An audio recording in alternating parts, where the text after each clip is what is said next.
دیوبندی بریلوی کا وجود برداشت کرنے کے لیے تیار نہیں، بریلوی دیوبندی کا وجود برداشت کرنے کے لیے تیار نہیں، اہل حدیث حنفی کا حنفی اہل حدیث کا اور شیعہ سنی کا سنی شیعہ کا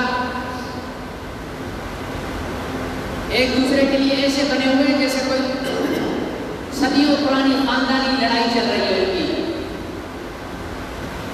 اور جیسے پرانے زمانے جاہلیت کے اندر کافر لڑائیاں کرتے تھے اسلام سے پہلے، تو سالوں سالوں جنگیں چلتی تھی، ویسی لڑائیاں اب مسلمان فرقوں میں ہو گئی ہیں۔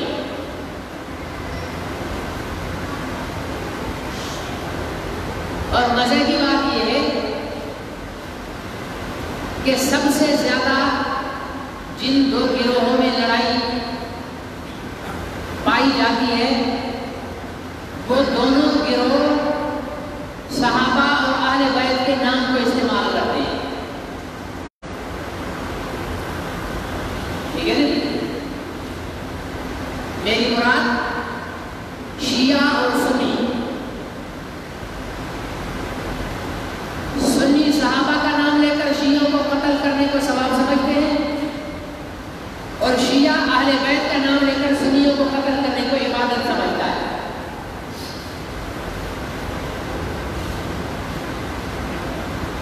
سنی کسی شیعہ کو سنی کر کے اتنا خوش ہوتا ہے شاید کسی یہودی کو مسلمان کر کے بھی اتنا خوش نہیں ہوگا،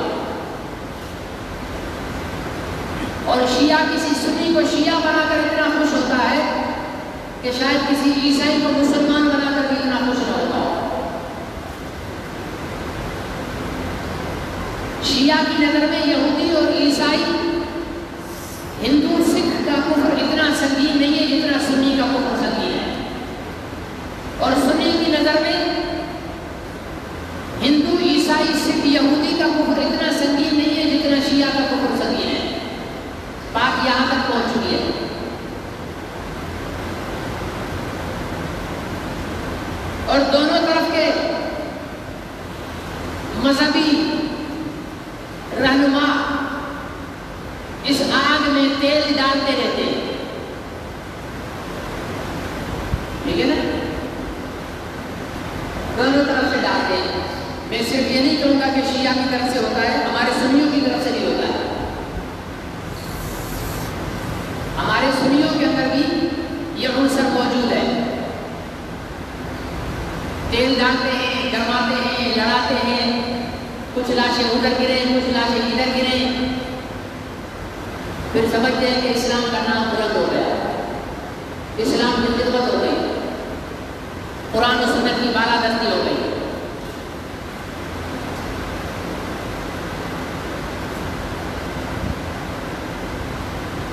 حالانکہ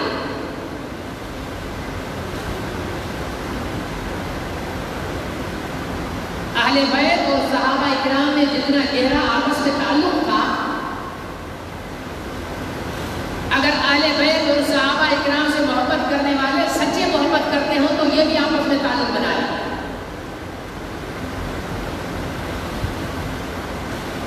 لیکن اس کے ساتھ ایک بات میں ضرور کروں گا،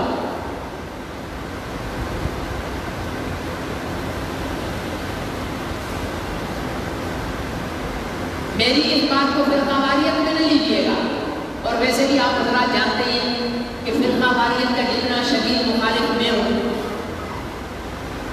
شاید گنج آدم میں آپ کو کوئی اور بولے اتنا مخالف نہیں ملے گا، اسٹیج پر ملے گا لیکن اسٹیج سے اتر کر پھر کوئی اپنی بات شروع کر دے گا۔ لیکن اللہ کا فضل و کرم ہے کہ میں مشترکہ اسٹیج پر بھی جو بات کرتا ہوں اپنے ممبر پر بھی وہی بات کرتا ہوں۔ ایسا نہیں ہے کہ جو میں وہاں پر بات کروں وہ اور ہو، جہاں بریلوی دیوبندی شیعہ سنی سب جمع ہو وہاں اتحاد کی بات کروں اور یہاں بیٹھ کر لڑانے کی بات کروں، ایسا اللہ کے فضل سے کبھی نہیں ہوا اور نہ آئندہ ہوگا، کیونکہ منافقت کرنا آتا نہیں ہے۔ میں علی کا چاہنے والا ہوں اور علی منافقت کبھی بولو نہیں کرتے.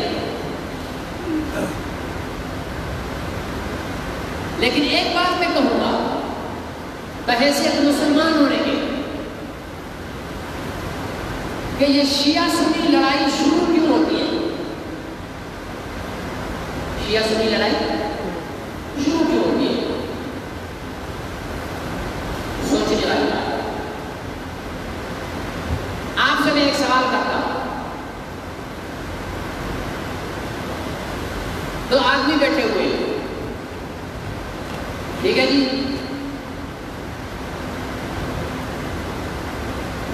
ایک الف ہے دوسرا بے ہے، دونوں بیٹھے ہوئے ہیں. اچانک الف نے بے کے باپ کو گالی دے دی، بے کے باپ کو گالی دے دی. بے نے اٹھا کر پتھر الف کے سر پہ مار دیا. اب آپ بتاؤ قصور کس کا ہے؟ الف کا ہے یا بے کا ہے؟ بولو الف کا. کیوں؟ بے کا دماغ تھوڑی خراب کر کے اٹھا کر تجھے پتھر مارے.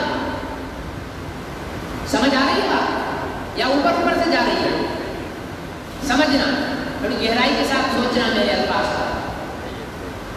الف اور بے بیٹھے ہوئے، گپ شپ چل رہی ہے، کھانا کھا رہے ہیں. اچانک الف نے، چلو الف بے آپ کو نہیں آتی، آپ انگریزی کے زیادہ شوقین ہو، اور اے اور بی بیٹھے ہوئے. اب تو سمجھ جائیں گے آپ. اے اور بی بیٹھے ہوئے، اے اور بی کھانا کھا رہے ہیں. اے نے اٹھا کر بی کے باپ کو گالی دے دی، بی نے پتھر اٹھا کر اے کو مار دیا. قصور کس کا ہے؟ بولو. دیکھا نا، پہلے الف کے جواب نہیں دے رہے تھے، ابھی انگریزی کے الفاظ بتائیں تو ابھی سمجھ میں آ رہا ہے. آپ سب بول رہے ہیں یہ کا قصور ہے. میں بھی آپ کے مزاج سے واقف ہو گیا. اس میں قصور ہے اے کا. اب جب پھر الف ایک بی بھلے اس کو 50 پتھر مار دے، ٹھیک ہے نا، اس کا ہاتھ توڑ دے، اس کا سر پھاڑ دے، بھلے 50 ٹانکے لگ جائیں، ٹانگ توڑ دے، لیکن جب بھی فیصلہ ہوگا، ہر لڑائی کا فیصلہ ہوتا ہے نا، جب بھی فیصلہ ہوگا تو فیصلہ کرنے والا بات کیا کرے گا؟ ہاں بھائی بتاؤ لڑائی کیوں شروع ہوئی؟ یہی بولے گا نا، بھائی بتاؤ لڑائی کیوں شروع ہوئی؟ تو بی بولے گا سر میں تو بیٹھا ہوا تھا، آرام سے اطمینان سے کھانا کھا رہا تھا، یہ بھی میرے ساتھ کھانا کھا رہا تھا، اچانک اس کو پتہ نہیں کیا ہوا، اس نے میرے باپ کو گالی دی، مجھ سے برداشت نہیں ہوا، میں نے اٹھا کر اس کی کٹائی کر دی. تو اگر انصاف پسند جج ہوگا، پاکستانی جج نہیں، ٹھیک ہے نا، پاکستانی جج نہیں، اس لیے کہ یہاں والے جج نصیب اللہ خان کے قاتل کو معاف کر دیتے ہیں، یہاں والے جج ساہیوال والے معصوم بچے کے ماں باپ کو قتل کرنے والوں کو معاف کر دیتے ہیں، یہاں والے جج پتہ نہیں کیا کچھ کر لیتے ہیں. میں نے کہا کہ انصاف دینے والا جج منصف وہ کیا کہے گا؟ کہے گا بھائی اے سزا تو بی کو بھی ملے گی، یہ ایسے تجھے نہیں مارتا، ٹھیک ہے، ایسے مارنے کا اس کو حق نہیں تھا، لیکن قصور تیرا ہے، پہلے سزا تجھے ملے گی کہ تو نے گالی کیوں دی. اب اے سمجھ لو شیعہ حضرات ہیں، بی سمجھ لو سنی حضرات ہیں، ٹھیک ہے، آ رہی ہے سمجھ؟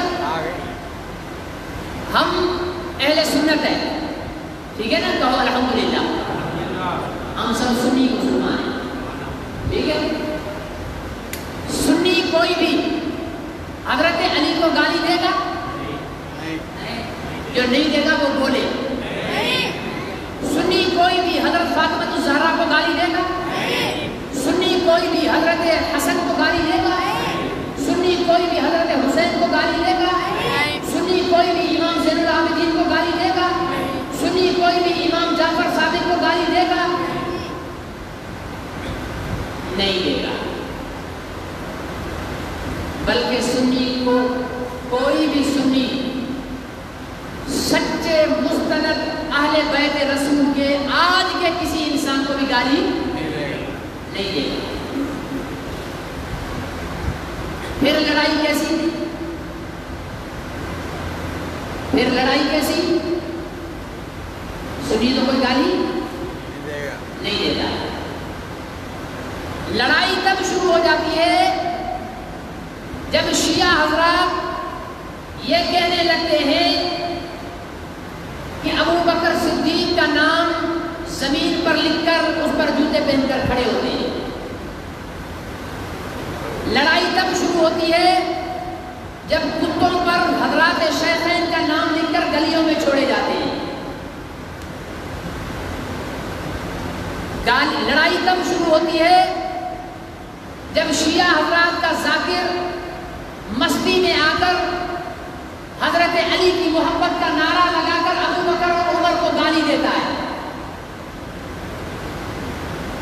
تم گالی نہیں تو ہم نہیں لڑیں گے. نہیں مانتے ہو تم نہ مانو, ٹھیک ہے. نہیں مانتے تم نہ مانو.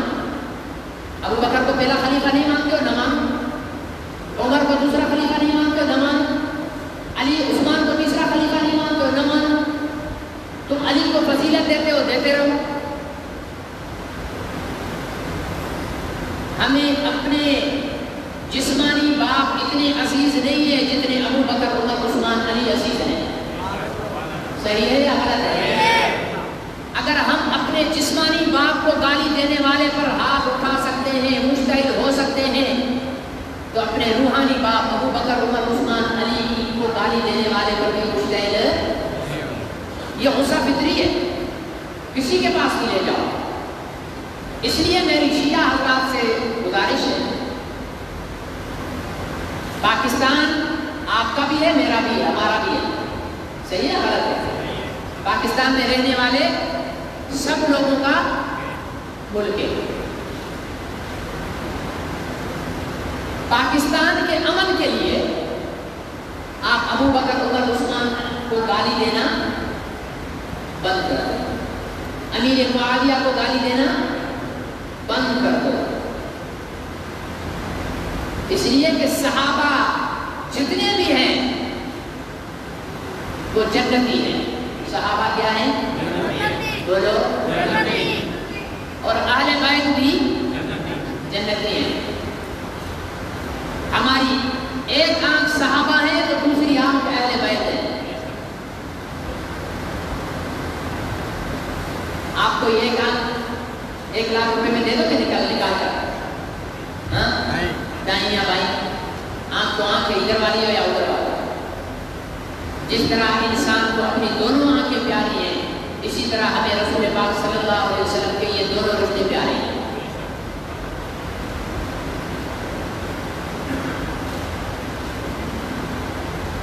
اور اگر دیکھا جائے تو شیعہ سنی فساد کرانے میں ہماری حکومتوں کا بھی ہاتھ ہوتا ہے.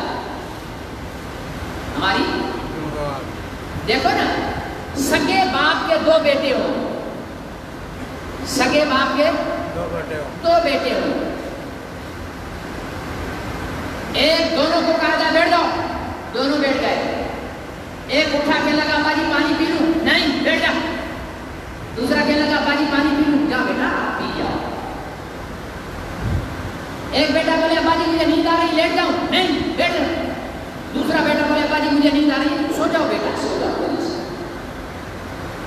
ایک بیٹا بولے ابا مجھے بھوک لگی ہے, کھانا کھا لوں, نہیں بدتمیز, کوئی ضرورت نہیں. دوسرا بیٹا بولے ابا جی مجھے بھوک لگی ہے, کھانا کھا لوں, ہاں جی ہاں بیٹا کھانا کھا لوں. اب اس طرز عمل سے ان 2 بیٹوں میں محبت ہوگی, کیا ہوگا؟ بولو. نفرت اور حسد ہوگا. ایک خون ہے, ایک باپ کی اولاد ہے. سگا باپ اگر 2 بیٹوں میں فرق کرے تو سگے بیٹوں میں نفرت ہو جاتی ہے. یہاں جب حکومت اہل سنت اور اہل تشیع میں فرق کرے گی تو نفرت پیدا ہوگی. یہ میں نے پہلے دن ہی بول دیا تھا. یہ پہلے دن میں نے بول دیا تھا. اور میں نے رات ویڈیو دیکھے, کراچی میں تصادم ہوا, شیعہ سنی. جو سوشل میڈیا پر ایک ٹی ویوں میں ہو سکتا ہے ٹیلی ویژن نے نہ دکھایا ہو یا کسی نے دکھایا ہو تو دکھایا ہو، جو لوگوں نے وہاں پر ساتھ ان کی تصویریں بنائی ہیں، سنی روڈ پر نکلا ہے کہ ہم شیعوں کو جلوس نہیں نکالنے دیں گے، ہماری مسجدیں بند کر دیں اور شیعہ جلوس نکالے. یہ نفرت کیوں پیدا ہوئی؟ مجھے شیعہ کے جلوس پر اعتراض نہیں، مجھے شیعہ کے ماتم پر اعتراض نہیں، مجھے شیعہ کی مجلس پر اعتراض نہیں، مجھے شیعہ کے مرثیے پر اعتراض نہیں، مجھے اعتراض حکومت کے اس رویے پر ہے کہ جب سندھ میں 1200 مریض کرونا کے تھے تو سنیوں کی مسجدوں کو تالے لگائے جا رہے تھے، آج 35,000 مریض کرونا کے ہیں تو آج آزادی ہے جلوس نکالو. اس سے نفرت پیدا ہوتی ہے اور حکمران چاہتے ہیں، کیونکہ ہمارے حکمران بے دین ہیں، حکمران چاہتے ہیں کہ دینی قوتیں لڑیں، دینی قوتیں آپس میں لڑیں، دست و گریبان ہوں تاکہ ہمیں آنے والے الیکشن میں فائدہ ہو. مذہبی قوتیں آپس میں لڑی رہیں گی، ہم آگے میدان میں آ جائیں اور دینی قوتیں لڑیں تاکہ ملک میں بے دینی پھیلے. دائرے جب دیندار ایک دوسرے کو مار رہے ہوں گے تو دین کی تبلیغ کون کرے گا؟ ہاں کوئی کرے گا؟ میں شیعہ کی ٹانگ کھینچ رہا ہوں، شیعہ میری ٹانگ کھینچ رہا ہے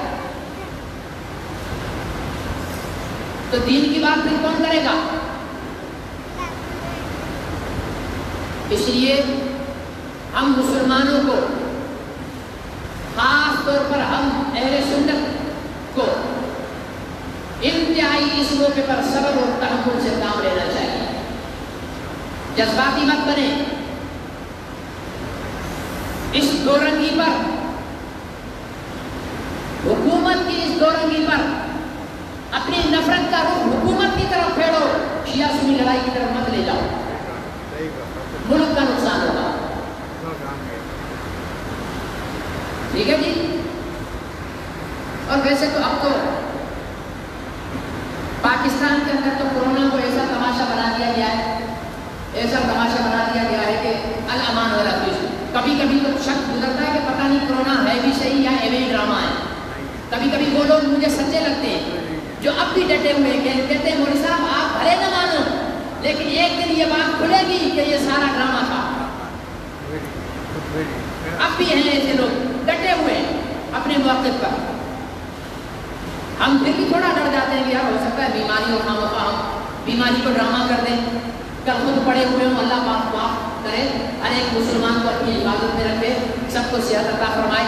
تو ہم اتنی سخت بات نہیں کرتے، لیکن وہ لوگ ابھی تک ڈٹے ہوئے کہتے ہیں مولوی صاحب لکھ لو یہ ڈرامہ ہے، ڈرامہ ہے، آنے والے وقت میں کھلے گا. ویسے ہوتا یہی ہے،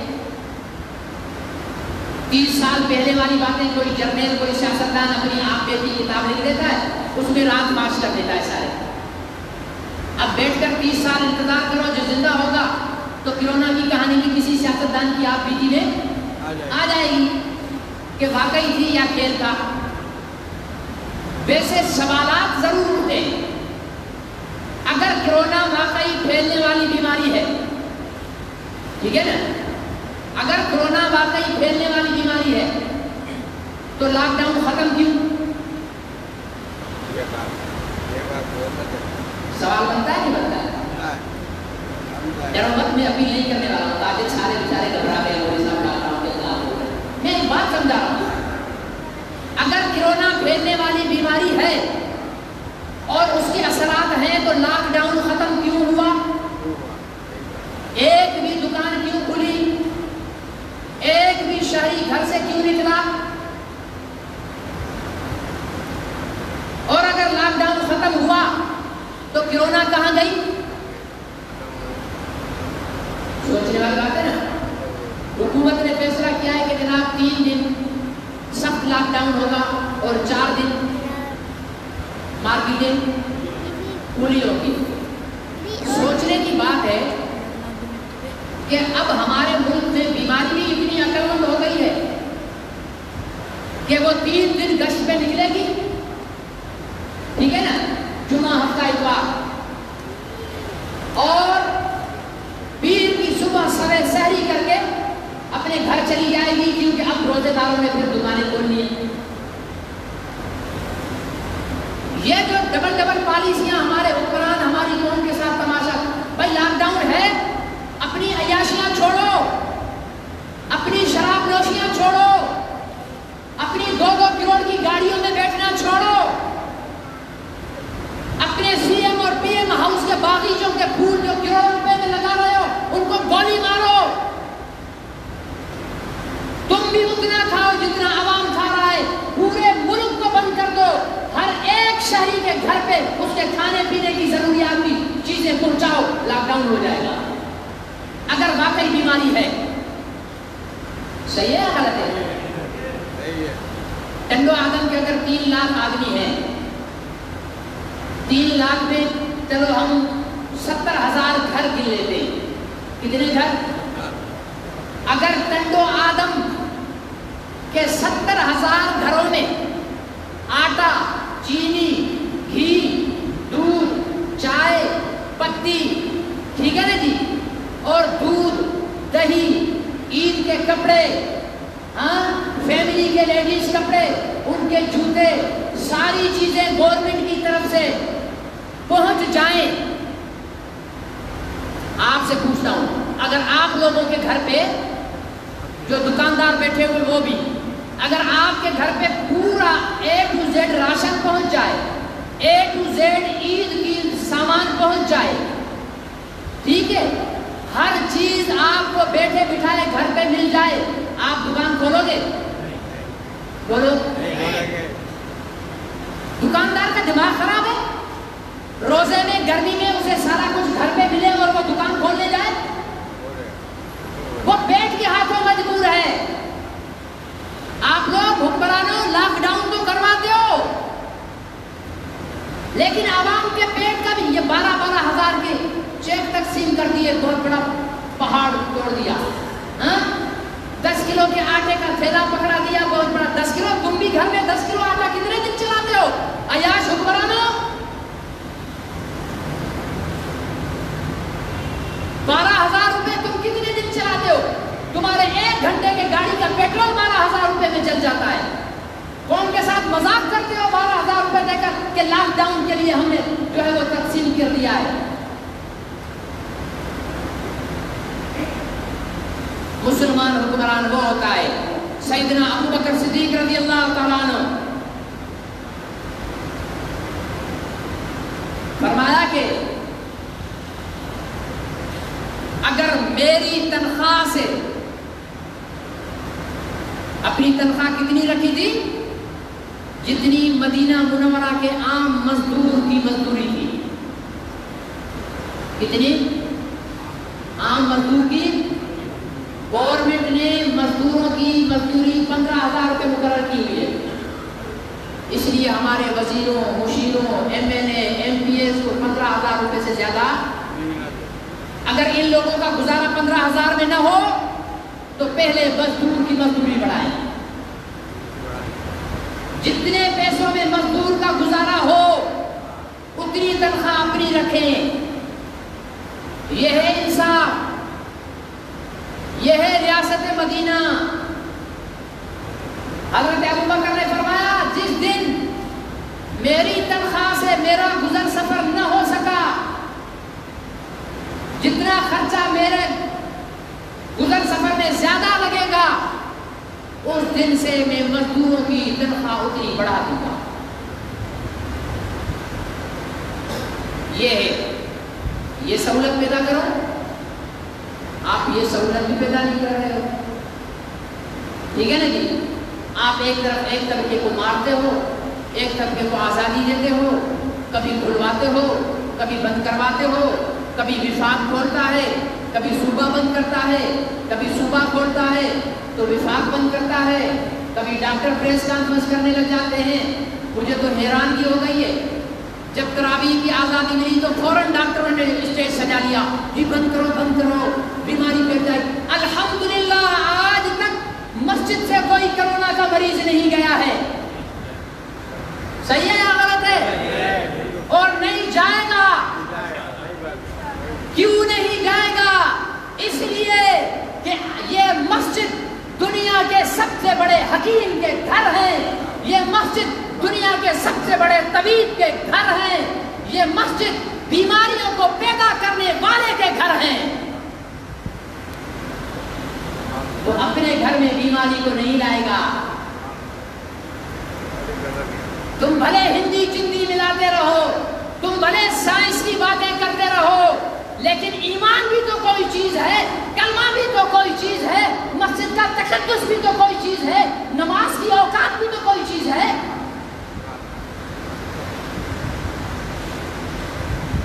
میرے عزیز دوستوں اور محترم بزرگوں, اللہ سے آخری اشرا شروع ہو چکا ہے. اللہ تعالیٰ سے خصوصی دعائیں کرو, اللہ تعالیٰ اس عذاب سے خود کو چھٹکارا عطا فرمائے. کورونا تو بیچارہ گیا کہیں کا کہیں, ہم ویسے ہی عذاب بھگت رہے ہیں. صحیح ہے غلط ہے؟ اگر کورونا ہے تب بھی عذاب ہے ہمارے لیے, اگر نہیں ہے تب بھی عذاب ہے ہمارے. اس عذاب سے اللہ تعالیٰ ہمارے ملک کو جلد چھٹکارا نصیب فرمائے. مسجدیں ویران لگی پڑی ہے. ہاں جی, اعتکاف والے جہاں مسجد میں یہاں 35-40 لوگ اعتکاف میں بیٹھتے تھے, اب بیچارے 4 بیٹھے ہوئے. بہت ساری مسجدیں ایسی ہیں جہاں کوئی بیٹھ ہی نہیں سکا اعتکاف. کورونا آ جائے گا نا. اب دیکھیں رمضان کے آخر میں, عید میں کتنے معتکفین کورونا کے مریض ہوتے ہیں. نہیں ہوں گے, کیونکہ وہ اللہ کی امان میں آئے ہوئے ہیں. کس کی امان میں آئے ہوئے ہیں؟ اللہ کی امان میں آئے ہوئے ہیں. اور اللہ کے پاس ہر بیماری کا علاج ہے یا نہیں ہے؟ اللہ کوئی تمہارا پاکستان کا ڈاکٹر تھوڑی ہے.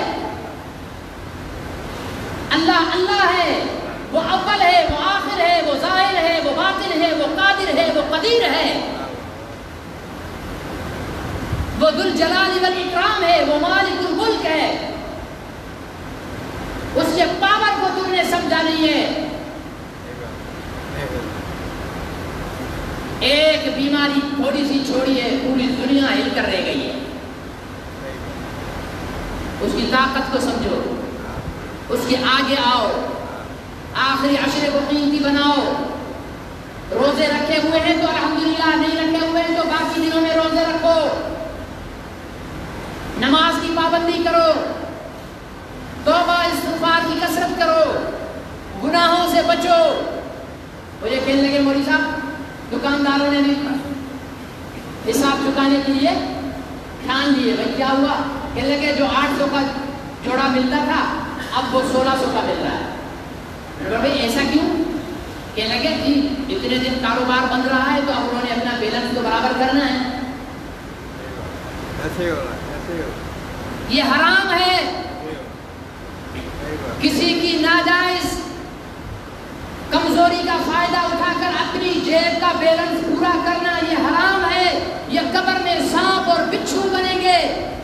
یاد رکھ لو تاجروں, بھلے میرے مدرسے کو چندہ نہ دینا, ناراض ہو جانا, لیکن بات سچی بتاؤں گا, غلط منافع خوری کرو گے, چیزیں لاک ڈاؤن کی وجہ سے ڈبل دام پر بیچو گے, خدا کی قسم کھا کر منبر رسول پر بیٹھ کر فتوا دیتا ہوں یہ عمل حرام ہے, حرام ہے, حرام ہے. اور جو حرام کا لقمہ پیٹ میں جاتا ہے نبی کے فرمان کے مطابق وہ جہنم کے انگارے ہیں. بچو, رب کھلاتا ہے, رزق دینے والا رب ہے. اتنی مصیبت کے بعد بھی نہیں سدھرے, اتنے جوتے پڑنے کے بعد بھی ہم نہیں سدھرے. اب تو ہمیں احساس ہونا چاہیے کہ یار اگر میں اتنا مالی طور پر کمزور ہو گیا ہوں تو یہ میرا گاہک بھی تو بیچارہ مالی طور پر اتنا کمزور ہو گیا. چلو اس کے ساتھ رعایت کروں. میں نے ایک رکشے والے کو دیکھا, عزیز ہے ہمارا بیچارہ, وہ رکشہ چلا رہا ہے. کہہ رہا مولوی صاحب سواریاں بیٹھتی ہیں بٹھا دیتا ہوں, جہاں پر اترتی ہیں بولا بعض سواریاں ایسی ہوتی ہیں کہتے ہیں بھائی کرایہ ہے ہی نہیں, غریب ہے. ٹھیک ہے بھائی چلے جاؤ, کوئی مسئلہ نہیں, اللہ آپ کو بھی کھلائے گا مجھے بھی کھلائے گا.